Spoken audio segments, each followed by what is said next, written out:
शुरू कर रहे हैं स्ट्रेटेजिक मैनेजमेंट, पेज नंबर 22 पे है अपना, chapter number 2। Now this is regarding analysis of external and internal environment. थोड़ा जो बेसिक हमने फर्स्ट चैप्टर में भी इस पॉइंट पे बात की, इंटरनल एक्सटर्नल एनवायरनमेंट को स्टडी करना, तो इसमें अब डेप्थ में इसी टॉपिक पे फोकस करेंगे, वैसा है। और कुछ स्ट्रैटेजीज और उसके ऊपर भी बात होने वाली। इंट्रोडक्शन रिपीट जा रहा है, एनवायरमेंटल इन्फ्लुएंस ऑफ बिजनेस की जो बात की है कि ऑब्वियसली हम जब बिजनेस कर रहे हैं तो आइसोलेटेड वर्ल्ड में नहीं कर रहे। इम्प्लाइड सी बात है कि जो भी एनवायरनमेंट है हमारे सराउंडिंग्स में, उसका इम्पैक्ट हमारे ऊपर पड़ने वाला है। अब वो फेवरेबल भी हो सकता है, अनफेवरेबल भी हो सकता है, मार्केट किसी भी तरफ जा सकता है। तो बिजनेस वर्ल्ड में ये पॉसिबल नहीं है कि आप आइसोलेट होकर अकेले अपनी कंपनी चला रहे हैं, खुद ही काम कर रहे हैं। तो आपको बाकी वर्ल्ड के साथ कनेक्ट करना ही पड़ेगा, तभी वो गोल्स अचीव हो पाएंगे जो आपने सोचे। अब इसमें जो एनवायरनमेंट की बात हो रही है वो अगेन इंटरनल एक्सटर्नल में तो डिवाइड किया ही है। एक्सटर्नल वाले केस में फर्दर सब डिवीजन किया हुआ है, माइक्रो और मैक्रो एनवायरनमेंट। तो उस पर यहाँ पे डेप्थ में बात होने वाली है। तो first page is purely introduction, word to word नहीं भी जाना है तो चलेगा। आप जब घर पे रीड कर रहे हो तो उसको एक जनरल टॉपिक की तरह ले सकते हो। अब एनवायरमेंटल स्टडी का इम्पोर्टेंस क्या है, अब ये आंसर भी बन सकता है, शॉर्ट क्वेश्चन पूछ भी सकते हैं, ये स्पेसिफिक पॉइंट्स आपको मेंशन करने। ये लैंग्वेज के साथ देख लेते हैं, एक बार पढ़ लो क्या बेनिफिट्स है। The benefits of studying business environment are as follows. Development of strategies and long-term policies and objectives of the firm. Development of action plans to deal with changes in environment. To forecast the consequences of socio-economic changes at the national and global levels on the company's stability. Analysis of competitor strategies and formulation of effectual countermeasures. To keep the business dynamic and up to date. तो पहले environment study करेंगे तो फिर वो strategy formulation की तरफ जाएंगे, फिर इम्प्लीमेंटेशन होगा। तो ये उसी से रिलेटेड स्टोरी है कि आपको लॉन्ग टर्म पॉलिसीज फ्रेम करनी है, स्ट्रैटेजीज बनानी है, कंपनी का ऑब्जेक्टिव डिसाइड करना है, तो उसके लिए पहले स्टडी इंपॉर्टेंट है। एक्शन प्लान का मतलब स्टेप बाय स्टेप कैसे आगे बढ़ेंगे, एक्चुअली में इम्प्लीमेंटेशन कैसे होगा, उसमें भी हेल्प मिल जाएगी। आप फोरकास्टिंग अच्छे से कर पाओगे। पूरा एनवायरनमेंट स्टडी करने से तो समझ में आता है कि जैसा अभी मार्केट चल रहा है, जैसा गवर्नमेंट एक्शन ले रही है, तो उस हिसाब से ये हो सकता है, वो हो सकता है। तो विदाउट दैट रिसर्च आपको फोरकास्टिंग करने में कभी भी कुछ समझ में नहीं आएगा। तो वो हेल्प हो जाती है अगर आपने पहले रिसर्च की है तो। फिर वो नेशनल लेवल पे हो, ग्लोबल लेवल पे हो, इम्प्लाइड है। कॉम्पिटिटर्स की स्ट्रैटेजी का एनालिसिस करना, ये भी एक एनवायरमेंटल स्कैनिंग का पार्ट हो गया।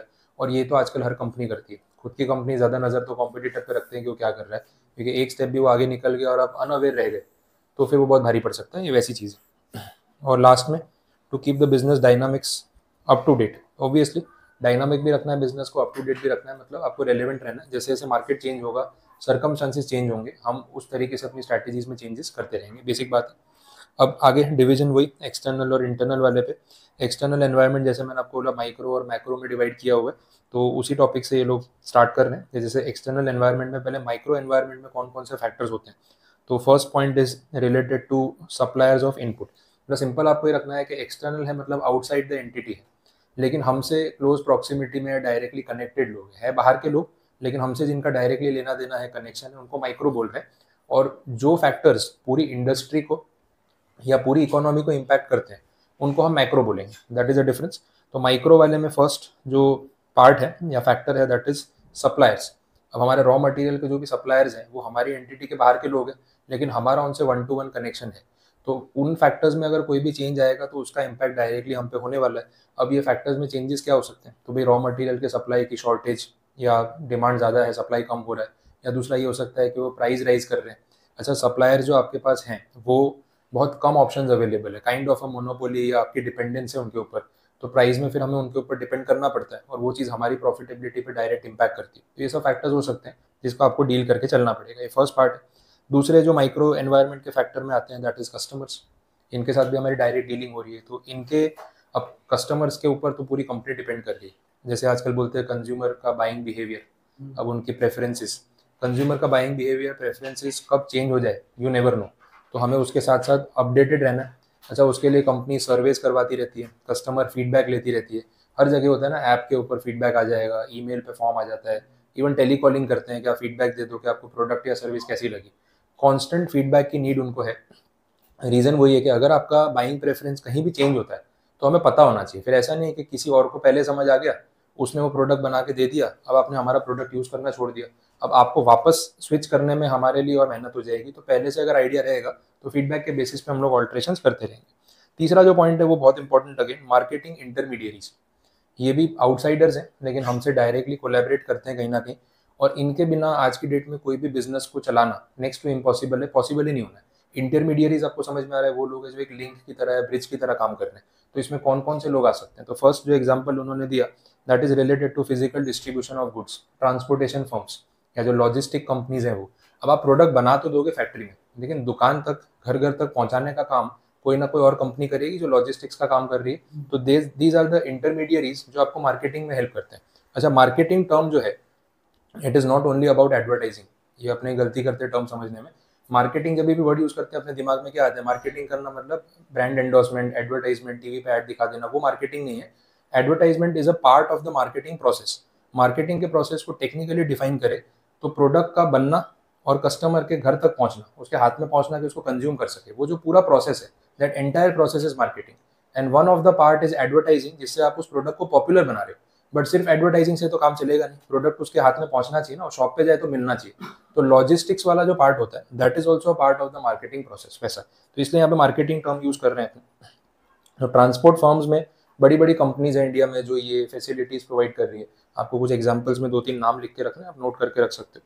ट्रांसपोर्ट फर्म्स में जैसे गति गति करके कंपनी है, गति लिमिटेड, ठीक है, तो उनका काम है गुड्स ट्रांसपोर्ट करना पूरे इंडिया में कहीं पे भी। एक VRL लॉजिस्टिक्स करके कंपनी है, एक तो आपने सुनी होगी VRL लॉजिस्टिक्स, VRL, गति लिमिटेड, VRL लॉजिस्टिक्स। अग्रवाल पैकर मूवर के बारे में तो सुना ही होगा, ठीक है। अभी अग्रवाल वाले की भी यहाँ केस स्टडी इंटरेस्टिंग है। आपने कहीं हाईवे पे इसके ट्रक देखे हो तो अग्रवाल पैकर मूवर के ट्रक पे ना उसका नाम तो लिखा होता है, उसके ओनर का फोटो लगा होता है, देखा है कभी?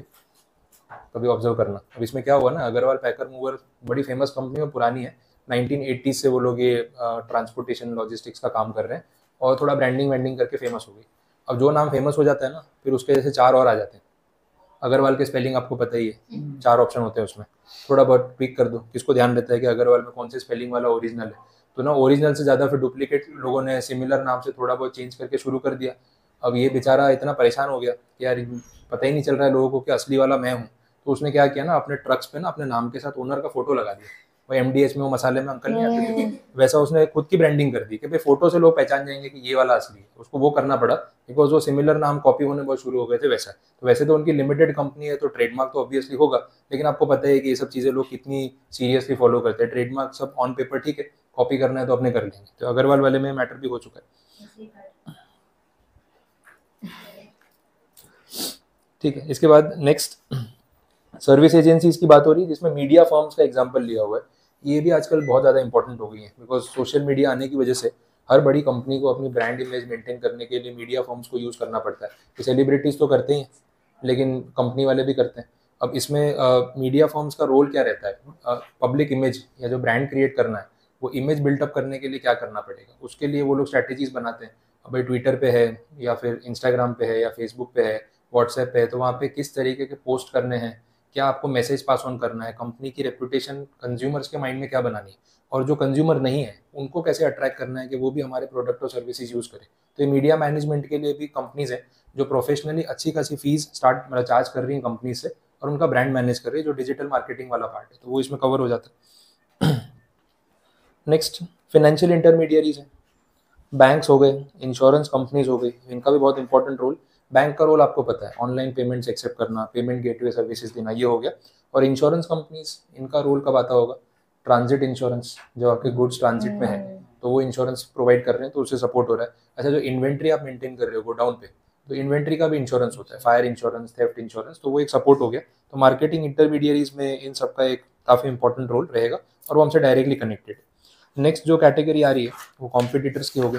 इसमें मैंने एक्सप्लेनेशन ज़्यादा रखा नहीं, कुछ आप अपने मन से लिख सकते हो, उनको समझाना है कि क्या है, तो इसलिए कंटेंट नहीं रखा हुआ है। तो कॉम्पिटिटर्स ऑब्वियसली हमारे साथ, हम उनसे डील नहीं कर रहे डायरेक्टली, उनसे बात नहीं कर रहे, बट कहीं ना कहीं वो हमें इम्पैक्ट तो 1 to 1 कर रहे हैं। ठीक है, अपना कॉम्पिटिटर क्या कर रहा है, जैसे बहुत सारे ब्रांड्स ऐसे हैं जिनमें 1 to 1 कॉम्पिटिशन चलता है। कोई ऐसी कंपनीज ध्यान आ रही है जो एक दूसरे से डायरेक्टली फाइट करती है कोई भी सेक्टर में, चाहे इलेक्ट्रॉनिक्स हो, फूड हो, बैंकिंग हो, ई-कॉमर्स हो, कोई भी ऐसे कुछ ब्रांड्स? हाँ, डेयरी मिल्क और 5 स्टार किसकी है? कैडबरीज की है कि नेस्ले की? कैडबरीज की है ना 5 स्टार, मुझे मेरे हिसाब से तो वो सेम ही कंपनी होगी, तो आई डोंट थिंक उनमें फाइट होगा। हाँ, वो बिल बोर्ड्स में और वो सब में वो करते रहते हैं। और कोई कंपनी या प्रोडक्ट ध्यान आ रहा है वैसा? सैमसंग और एप्पल का 1-to-1 फाइट चलता रहता है, वो तो इंटरनेशनल लेवल पे चलता है। और कोई कंपनी थोड़ा सोचोगे तो ध्यान आएगा, बहुत सारी पॉपुलर ब्रांड्स हैं जो एक दूसरे से लड़ते रहते हैं। जोमेटो, स्विगी, डुओपोली है तो फाइट होने ही वाला है। बाकी सोचो, बहुत सारे एग्जांपल्स हैं।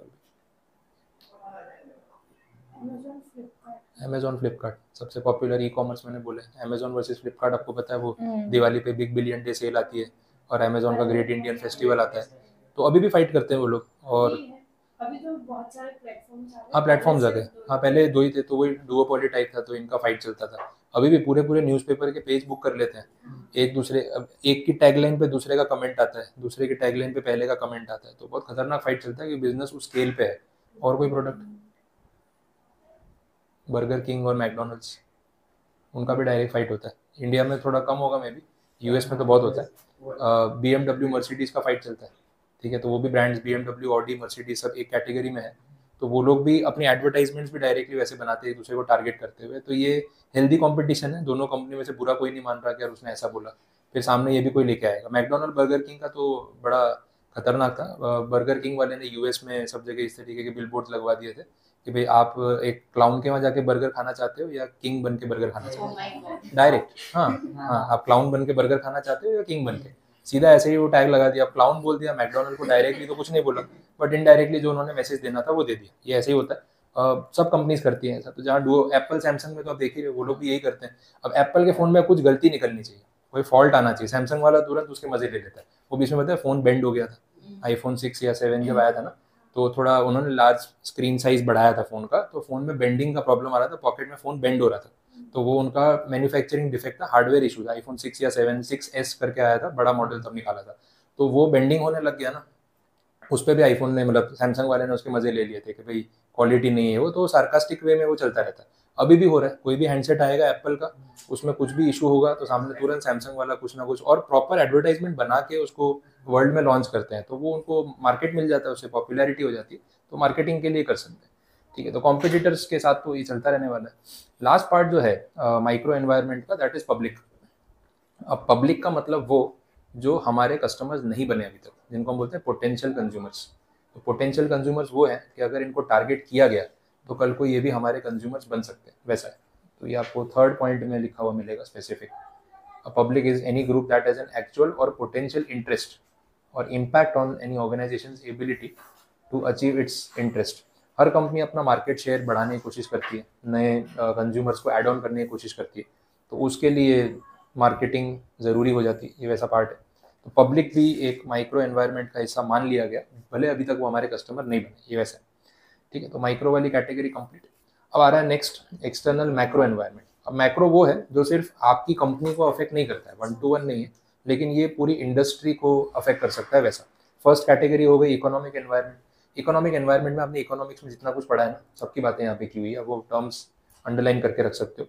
एग्रीकल्चर है, इंडस्ट्रियल प्रोडक्शन है, infrastructure and planning, basic economic philosophy या policies of the government, trade cycles होते हैं।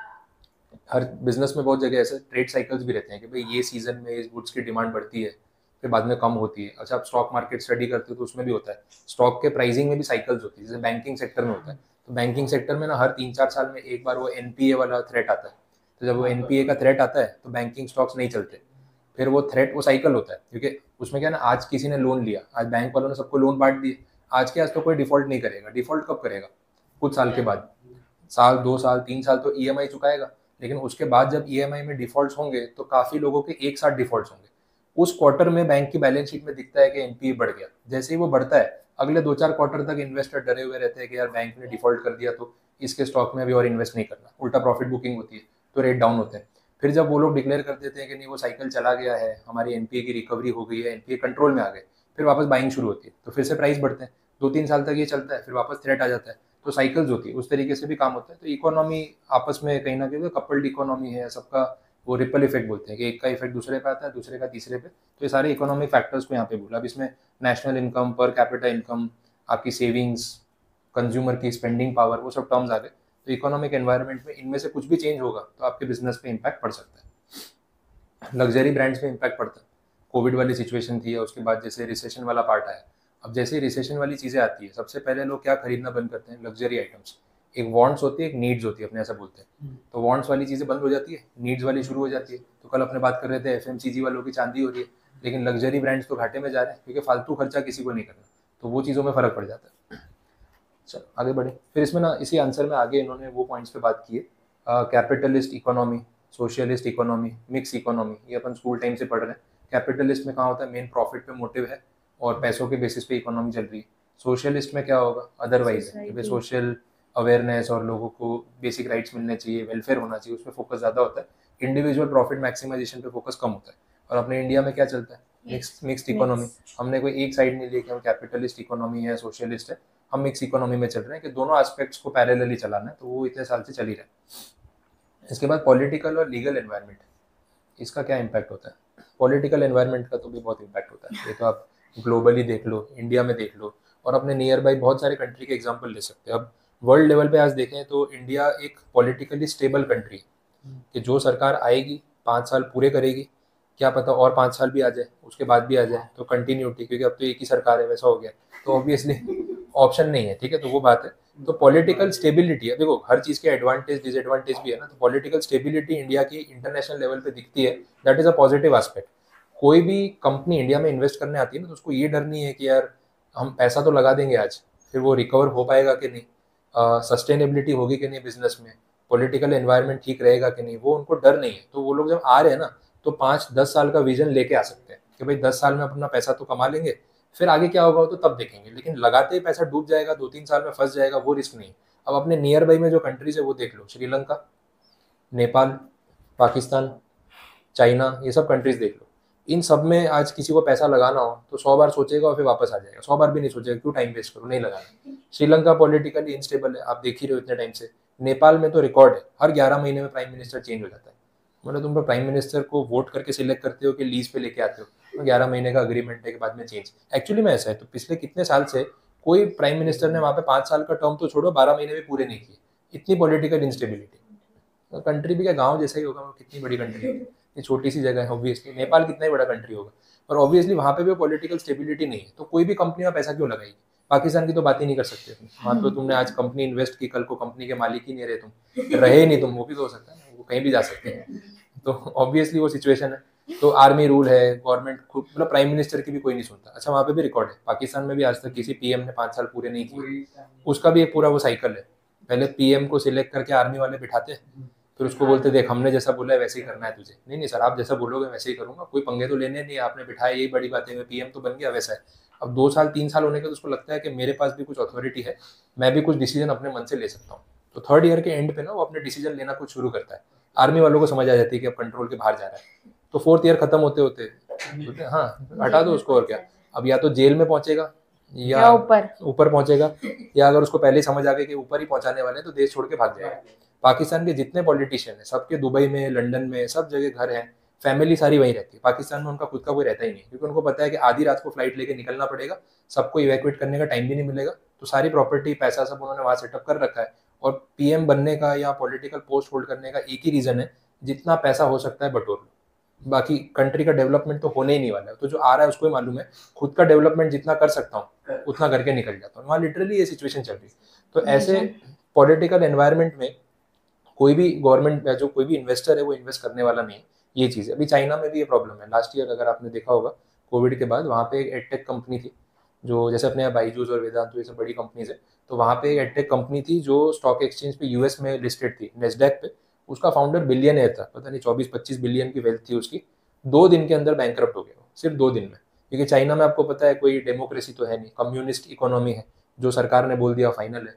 उन्होंने ऐसा डिक्लेयर कर दिया कि अब चाइना में प्राइवेट कोचिंग इलीगल है। अचानक से नोटिफिकेशन सुबह निकाल दिया।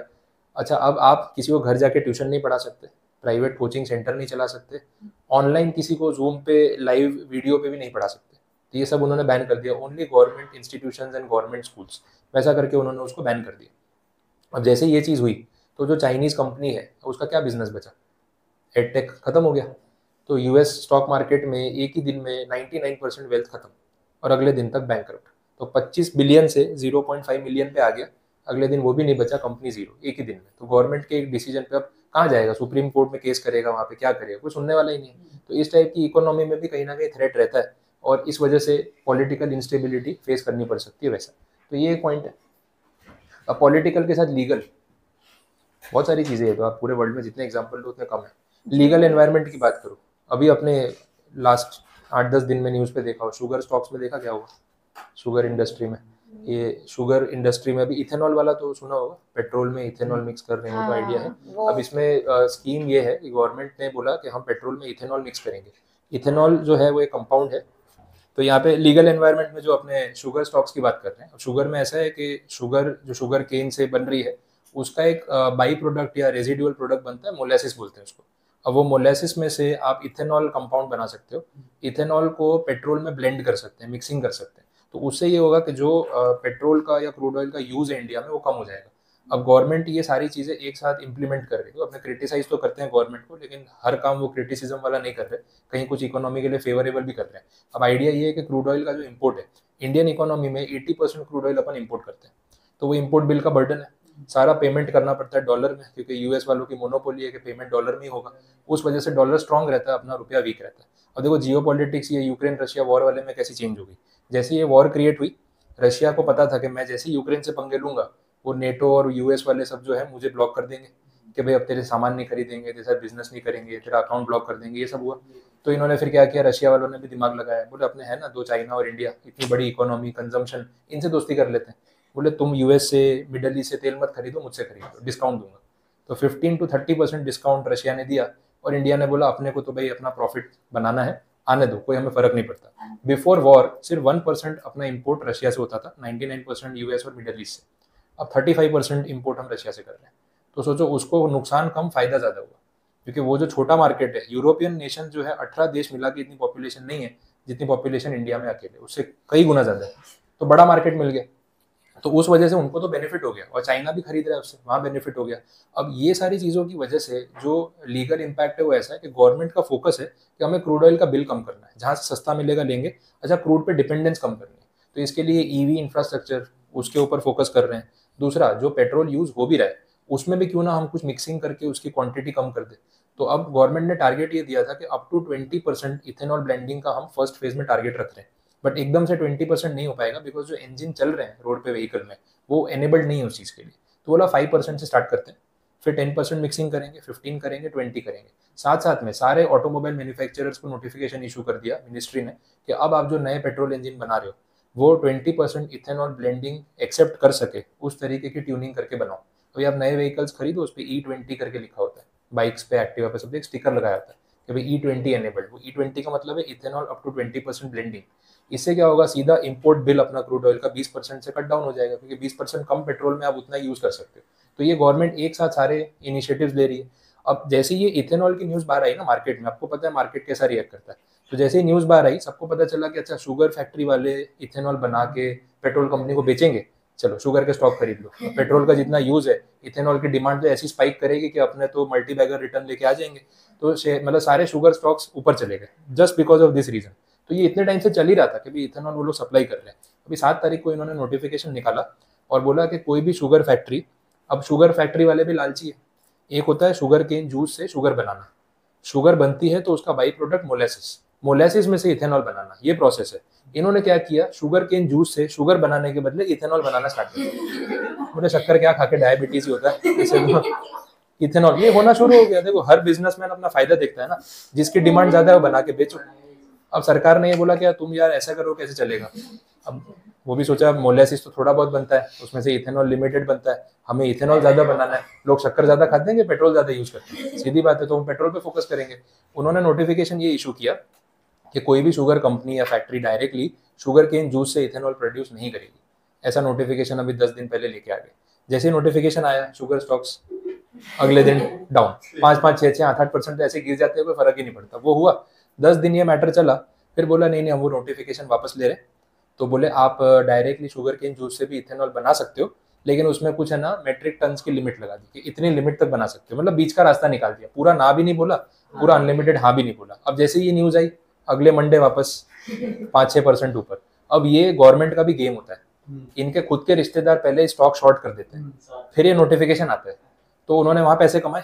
फिर बाद में जब ये नोटिफिकेशन रिवर्स लेते हैं ना, वो पहले बाई करके बैठे होते हैं। ये 10 दिन के अंदर पता नहीं कितने पॉलिटिशियंस के कितने रिश्तेदारों ने कितने करोड़ों रुपए घुमा लिए होंगे और अपने को पता ही नहीं चला क्या हुआ। ये पहले भी हो चुका है और अभी भी हो सकता है हुआ, ऐसी कोई न्यूज़ नहीं है, लेकिन जितने शॉर्ट टर्म में इन्होंने नोटिफिकेशन घुमाया, पॉसिबिलिटी पूरी है कि अच्छे खासे पैसे मार्केट में बना लिए होंगे। तो ये सब चलता रहता है। तो लीगल एनवायरनमेंट का इम्पैक्ट बिजनेसेस पे कितना डायरेक्ट है वो आपको यहाँ से पता चल रहा है। Now this is not about any one company, this is about the entire industry. तो इसलिए अपने इसको मैक्रो में गिनते हैं, ये वैसा पार्ट। बाकी और भी एग्जांपल्स इन्होंने दिए हैं।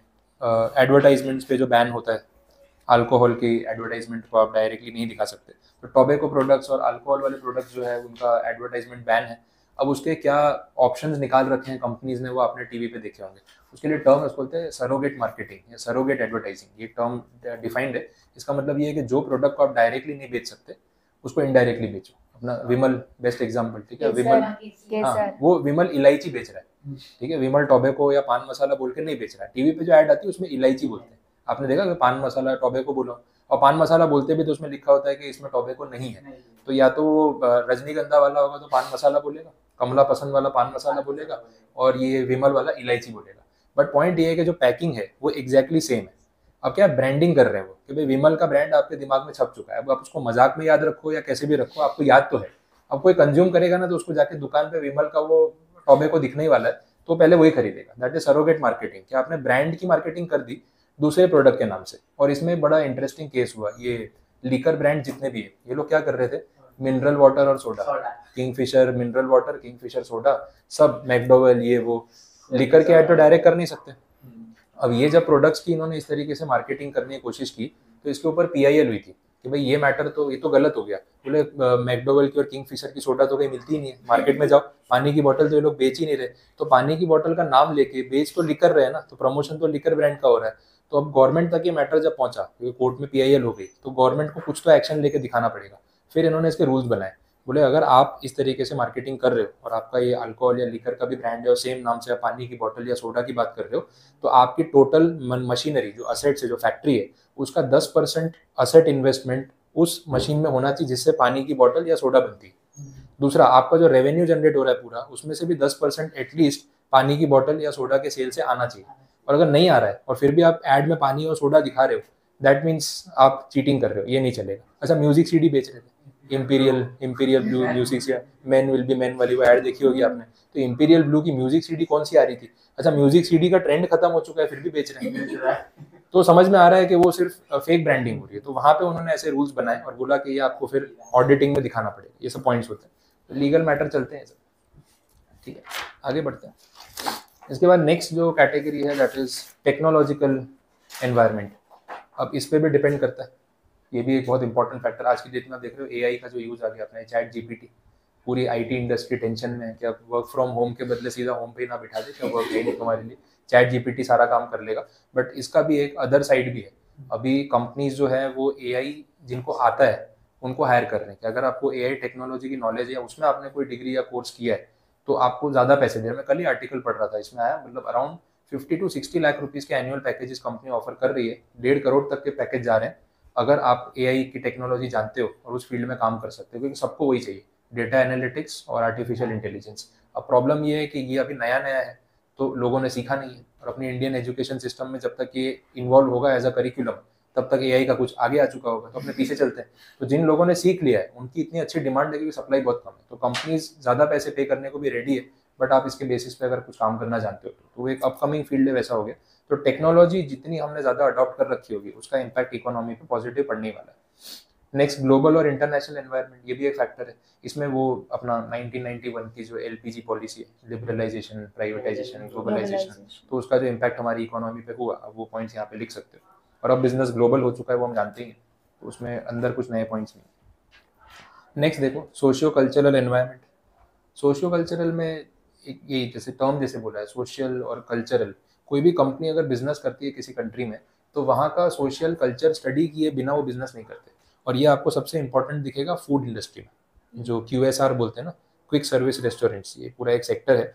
क्यूएसआर सेक्टर जो है इसमें आपका मैकडोनल्ड्स, पिज्जा हट, डोमिनोज, ये सब इंडस्ट्री है जो फास्ट फूड बेच रहे हैं। अब आप इनका जो फूड मेन्यू है वो अगर आप देखोगे तो उसमें आपको वेरिएशंस दिखेंगे। पूरे वर्ल्ड में इनका मेन्यू स्टैंडर्डाइज नहीं होगा भी नहीं, कि यूएस में वो लोग जो टॉपिंग्स, जैसे पिज्जा है तो पिज्जा में तो टॉपिंग्स का ही फर्क हो सकता है, तो जो टॉपिंग्स वो लोग बेच रहे हैं वो कंट्री वाइज डिफर कर सकती है। पनीर पिज्ज़ा इंडिया में ज़्यादा फेमस है, यूएस में शायद ही कोई पिज्ज़ा के ऊपर पनीर डाल के खा रहा होगा, वहाँ पे कुछ और चीज़ें होंगी। अच्छा, मीट का भी तो फर्क पड़ता है, वेज नॉन वेज का फर्क पड़ता है। और इसका लाइव एग्जांपल देख लो, डोमिनोज गुजरात में स्पेशली, डोमिनोज जो है वो वैसे नॉन वेज पिज्ज़ा सेल करता है, और डोमिनोज गुजरात में भी पहले नॉन वेज पिज्ज़ा सेल करता था, बट उन्होंने ऑब्जर्व किया कि गुजरात में मेजॉरिटी पब्लिक वो है जो नॉन वेज कम कंज्यूम करती है, वो सेक्टर कम है। अच्छा, कितने लोग गुजरात में नॉन वेज बनाने वाले रेस्टोरेंट में भी नहीं जाएंगे कि भाई भले यहाँ पे वेज मिलता है, बट क्योंकि नॉन वेज है, किचन सेम हो सकता है, यूटेंसिल सेम हो सकते हैं, तो बहुत लोग प्रेफर नहीं करते। तो उन्होंने वो देखा कि अगर हम नॉन वेज बंद कर दें तो वेज खाने वाले लोग ज़्यादा आएंगे, तो जितना नॉन वेज का रेवेन्यू लॉस होगा ना, उससे ज़्यादा प्रॉफिट यहाँ हो जाएगा।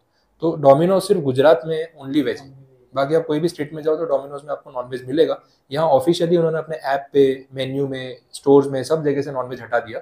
This is the impact of socio cultural environment, और ये सब कंपनीज करती है। टॉपिंग्स वाले मीट में भी फर्क पड़ता है इंटरनेशनली, जैसे इंडिया में आप काओ मीट, आपको पता है इलीगल, तो इंडिया में आपको काओ मीट टॉपिंग्स में नहीं मिलेगा, बर्गर में या पिज्जा में कहीं नहीं मिलेगा। आप यूके में जाओगे, यूरोप में काओ मीट वो लोग बहुत ज़्यादा प्रेफर करते हैं, तो वहाँ पे आपको काओ मीट की वेराइटीज़ मिलेंगी उनके फूड चेन में, वैसा है। अब वैसे ही इस्लामिक कंट्रीज़ में पोर्क जो होता है, उसका मीट जो होता है, पिग का जो मीट होता है, वो उनके रिलीजन में बैन है कि नहीं कंज्यूम कर सकते, तो बाकी वो लोग सब मीट खाते हैं, लेकिन आपको पिग का मीट वहाँ पे पूरे किसी भी इस्लामिक नेशन में नहीं मिलेगा। तो जो कंपनीज ये वर्ल्ड वाइड बिजनेस कर रही है ना, उनको वो कल्चरल डाइवर्सिटी का बहुत ध्यान रखना पड़ता है। आप सोचो इंडिया में अगर किसी कंपनी ने कावा मीट सर्व कर दिया, क्या हालत होगी उनकी? ठीक है, खत्म ही हो गया। अब यही कोई इस्लामिक कंट्री वहाँ पे पिग का मीट सर्व कर दिया तो वहाँ पे भी वही हालत होगी। तो वो रिलीजियस सेंटिमेंट्स का उनको ध्यान रखना पड़ता है, वो पॉइंट है। That is socio cultural environment या उसका इफेक्ट है। और इसका लास्ट पार्ट है जैसे डेमोग्राफिक एनवायरनमेंट। जब डेमोग्राफिक एनवायरनमेंट में भी काफ़ी चीज़ें आ सकती है। एक मोदी जी टर्म यूज़ करते हैं, डेमोग्राफिक डिविडेंड, सुना है कुछ मन की बात में? नहीं सुनते। डेमोग्राफिक डिविडेंड है हमारे पास, इंडिया के पास। डेमोग्राफिक डिविडेंड का मतलब कि हमारी जो पॉपुलेशन है उसमें यंग क्राउड ज़्यादा है, मतलब 65% पॉपुलेशन बिलो 35 की एज की है। तो that is a benefit of the population कि भाई ज़्यादा यंग लोग हैं तो इकोनॉमी को कंट्रीब्यूट ज़्यादा करेंगे। अगर ज़्यादा एजेड लोग होते तो क्या होता, वो लोग इकोनॉमी में, जीडीपी में कंट्रीब्यूट नहीं कर पाते, लेकिन उनका रहना खाना खर्चा तो कंट्री के ऊपर एक बर्डन की तरह आ रहा है, वैसे देखा जाता है। और ये चीज़ अभी हो रही चाइना में और जापान में, दो इकोनॉमीज में हो रहा है। जापान में तो बड़ी हालत खराब है, एक तो लाइफ एक्सपेक्टेंसी ज़्यादा है, 88 ईयर्स की एवरेज लाइफ है वहाँ, 88 ईयर्स, ठीक है, तो भी दिक्कत है। तो 88 ईयर्स की एवरेज लाइफ। दूसरा, वहाँ पे जो यंग जनरेशन है ना, वो लोग ये बोल रहे हैं कि हमें मैरिज में भी इंटरेस्ट नहीं है और बच्चे तो बिल्कुल पैदा नहीं करना। ये एक्चुअली में सीरियस प्रॉब्लम चल रहा है। जापान में लास्ट एक साल का एवरेज है 8 लाख बर्थ हुए वहाँ पे, सिर्फ पूरे कंट्री में 8 लाख। इतना तो अपने अभी बात कर रहे होते, टॉपिक खत्म होगा तब तक इसे जाता हूँ।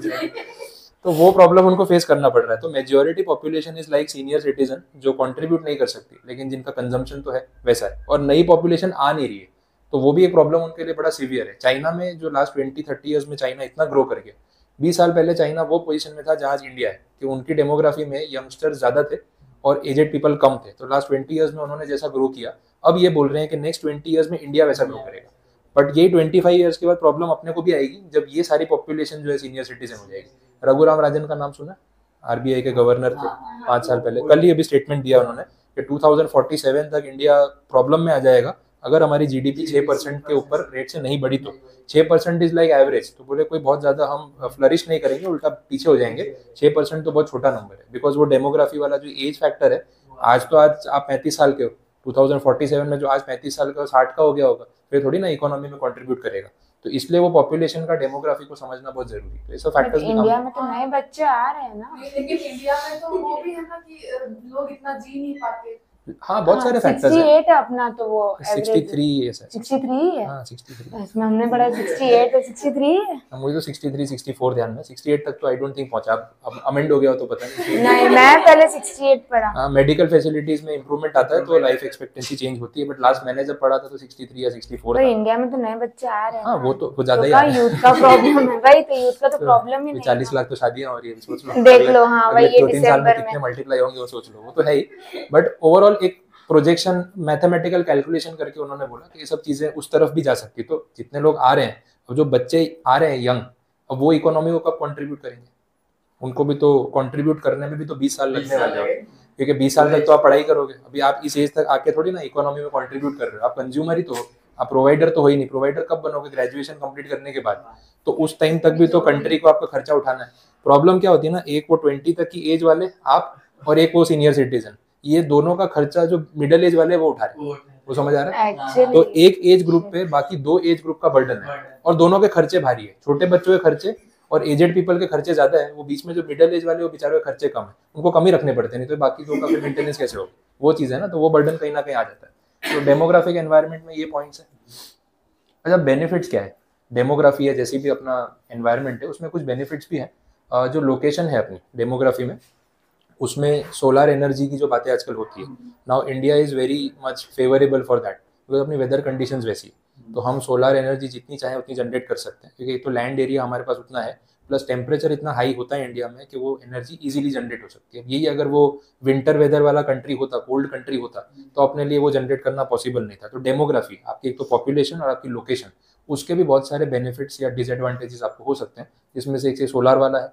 हाइड्रो इलेक्ट्रिसिटी जनरेट करने में भी इंडिया काफ़ी आगे है, बिकॉज अपने पास वाटर सप्लाई और उस तरीके का सेटअप अवेलेबल है कि हम बार बार उससे इलेक्ट्रिसिटी जनरेट कर सकते हैं। विंड मिल वाला ऑप्शन है, अब जहाँ पे डेजर्ट एरिया है या आप जैसलमेर चले जाओ, वहाँ पे इतनी विंड मिल्स लगी हुई है लाइन में कि आपको पूरा, मैं जैसलमेर गया था, पूरा वो सेक्टर ही ऐसा है, डेजर्ट्स में सारी विंड मिल लगा रखी है, क्योंकि वहाँ पे वो ड्राई एयर अवेलेबल है, उतना एयर फ्लो रहता है, तो पॉसिबल है कि वहाँ पे आप विंड एनर्जी जनरेट कर सकते हैं। तो इंडिया उसमें भी काफ़ी अच्छा कर रहा है, डेमोग्राफी का बेनिफिट उनको मिल रहा है वैसे, तो ये सब चीज़ें इम्पैक्ट करेंगी। ठीक है, तो मैक्रो वाला पार्ट, अच्छा और भी 2 पॉइंट्स। मैक्रो वाले पार्ट में नेक्स्ट जो है वो नेचुरल एनवायरनमेंट।